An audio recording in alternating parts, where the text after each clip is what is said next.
মাতৃৰ পৰকীয়া প্ৰেমৰ বলি হৈ মৃত্যু হৈছিল মৃন্ময়।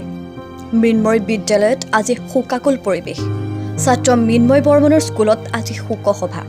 মাতৃৰ অবৈধ প্ৰেমৰ বাবে মৃত্যু সাৱটি ল'ব লগা হৈছিল কণমানি মৃন্ময়। গুৱাহাটীৰ এই ঘটনাই জোকাৰি গৈছিল সমগ্ৰ ৰাজ্য। বেলতলাৰ নবোদয় জাতীয় বিদ্যালয়ত পঞ্চম শ্ৰেণীত পঢ়িছিল শিশুটিয়ে। মৃন্ময় বৰ্মনৰ মৃত্যুত আজি শোকস্তব্ধ বিদ্যালয়খন। নিয়মিত বিদ্যালয়লৈ অহা পঞ্চম শ্ৰেণীৰ মেধাৱী ছাত্ৰ মৃন্ময় বৰ্মনৰ অকাল মৃত্যু এতিয়া শোকাৰ্ত কৰিছে বেলতলাৰ নবোদয় জাতীয় বিদ্যালয়ৰ ছাত্ৰ ছাত্ৰী শিক্ষয়িত্ৰী। ছাত্ৰ মৃন্ময় বৰ্মনৰ স্কুলত মৃন্ময় কুঁৱৰী আজি পতা হৈছে শোকসভা। পৰকীয়া প্ৰেম লুকুৱাবলৈকে হত্যা কৰা হৈছিল মৃন্ময়ক। ট্ৰলি বেগত উদ্ধাৰ হৈছিল কণমানি মৃন্ময়ৰ মৃতদেহ।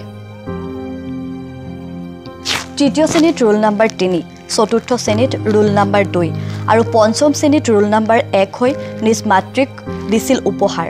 আৰু মাতৃ দিৱসৰ দিনাই সন্তানক হত্যা কৰি মাতৃয়ে উপহাৰ দিছিল মৃন্ময়ক।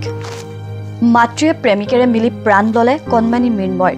গুৱাহাটীৰ এই ঘটনাই জোকাৰি গৈছে সমগ্ৰ ৰাজ্য। বেলতলাৰ নবোদয় জাতীয় বিদ্যালয়ত আজি শোকাকুল পৰিৱেশ।